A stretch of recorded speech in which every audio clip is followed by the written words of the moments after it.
Arizona, 1872. The sun, at its zenith, was not a celestial body but a punishing eye of God, scorching the soul and the land to ashes. Dust, kicked up by the hooves of his black stallion, trailed behind Jack Vulture Kelly like a funeral shroud. He was lean, grim, and in his eyes, the color of cooled steel, lived only one passion: gold. He was drawn here by a vague rumor, a whisper on the lips of drunkards in roadside saloons. They spoke not of a vein in the mountains, but of something else: the Shadow Canyon, a place where the laws of neither white man, red man, nor God held sway, a place that traded in the most valuable and most cursed commodity of the Wild West people. Women from the Navajo tribe were especially prized there for their proud stature, mysterious beauty, and, it was whispered, their knowledge of the secrets of the Yellow Devil gold. Jack was a bounty hunter, and by his reckoning, hunting live merchandise was just as profitable a trade. He'd been hired by a steel magnate from the east, a Mr. Aldrich, who wanted not just a slave, but a curiosity for his collection. But there was also a personal interest in ancient map, hidden in the locket of one of the beauties. A map leading to the legendary gold of the conquistadors, lost in these canyons 2 centuries ago. The Shadow Canyon was no metaphor. It was a deep fissure between red rocks, where sunlight lingered for only a couple of hours.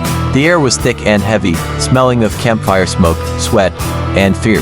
In the center stood a wooden platform to auction block. Around it, drunk on their own impunity, crowded bandits, cattlemen of dubious reputation, and agents of the rich, shrouded in black. The trade had just begun.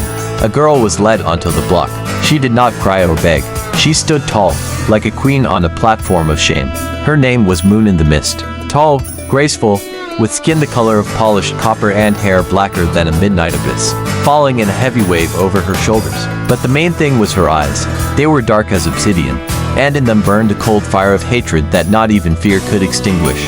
Jack, huddled in the shadow of a rock, felt a prick in his heart. Not of pity, he had long since eradicated that. No, it was recognition. In her gaze, he saw the same loneliness, the same scorched desert that was in him. And on her neck, on a thin leather cord, gleamed that very silver locket with an engraved sun. The bidding was fierce, but Aldrich's gold, which Jack spent with icy calculation, outshouted everyone.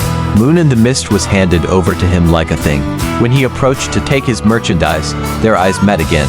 "You are not my master, paleface," she hissed in broken English. Her voice was low and melodious, like the whisper of wind in the pines. "I'm your guide to civilization," Jack grunted, grabbing her arm. Her skin was burning hot. Their path out of Shadow Canyon became a road through hell.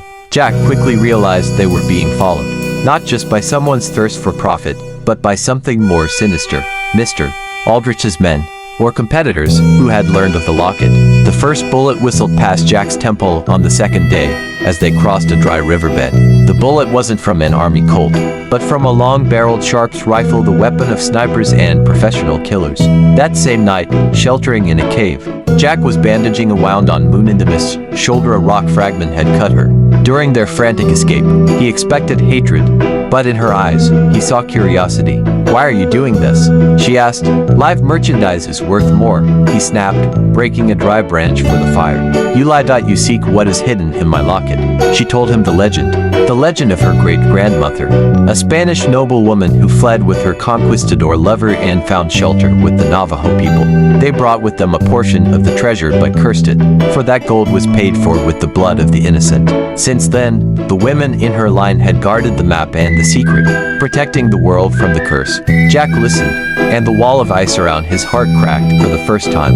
He saw in her not a savage, not merchandise, but a guardian of a legacy. And she, to her own surprise, began to see in him not just a cruel kidnapper, but a man whose soul, like the land around them, had also been scorched by the sun and poisoned by gold.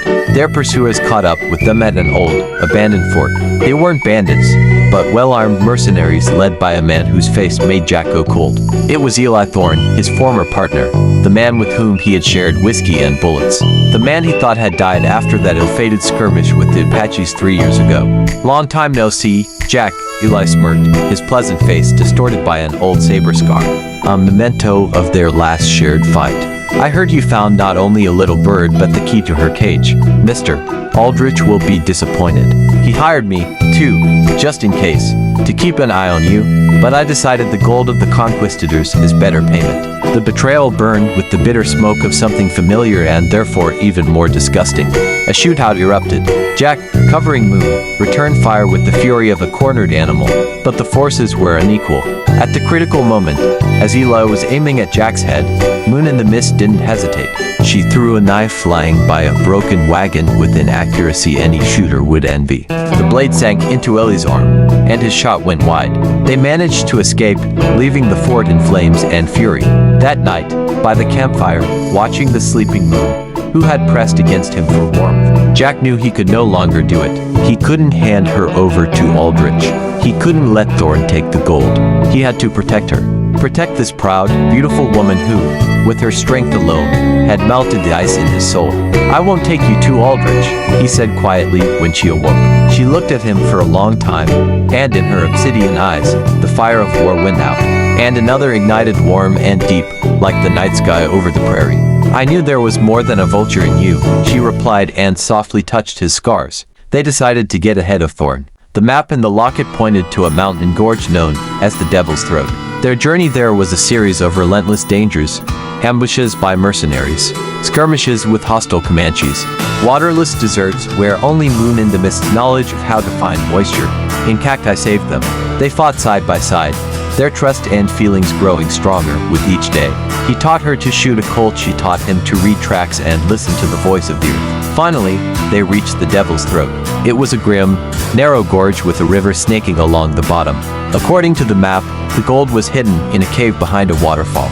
The curse was no metaphor. The cave entrance was guarded by an ancient trap set by the conquistadors. Cages loaded with stones, ready to crash down on an intruder. But they managed to bypass them. The treasure was no myth. In the faint torchlight, they saw piles of gold bars, jewelry, and precious stones. It was a fortune Jack could only dream of.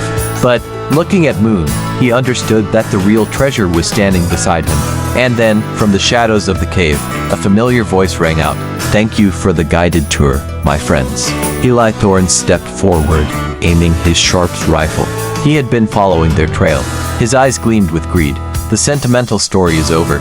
Jack, I think I'll take the girl with me. Aldrich will pay for her, and for your heads." A short, fierce struggle erupted in the confines of the cave. The gold, for which it all began, became merely the backdrop for a deadly battle. Jack and Eli clashed hand to hand. To former brothers turned worst enemies. Seizing the moment, Moon threw a torch into the face of one of Thorn's men, blinding him. At the decisive moment, as Thorn held a knife to Jack's throat, Moon in the Mist didn't hesitate. She yanked an ancient lever still protruding from the wall. A deafening roar followed. The trap was triggered. Stone blocks crashed down, burying part of the cave, along with a portion of the treasure and several of Thorn's men. In the chaos, Jack broke free, grabbed his colt, and fired. The bullet hit Eli right in the heart. His last look was filled not so much with pain as with surprise. He hadn't believed Jack was capable of it. The cave began to collapse. They barely managed to scramble out, taking with them only a handful of gold coins each as a memento and for their future life. With a roar, the Devil's Throat closed, forever burying the treasure, the curse, and the corpses of the traitors. They stood on the edge of the gorge, holding hands, watching the setting sun paint the cliffs crimson.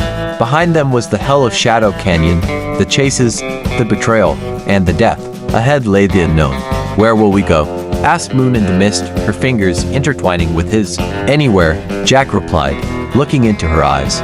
Where he had found what he had been searching for all his life, not gold, but a home. Just together, and they walked into the sunset. Two lonely wanderers who had found each other in the very heart of darkness, to seek their light together. Their story, full of blood, betrayal, and mystical secrets, was only just beginning.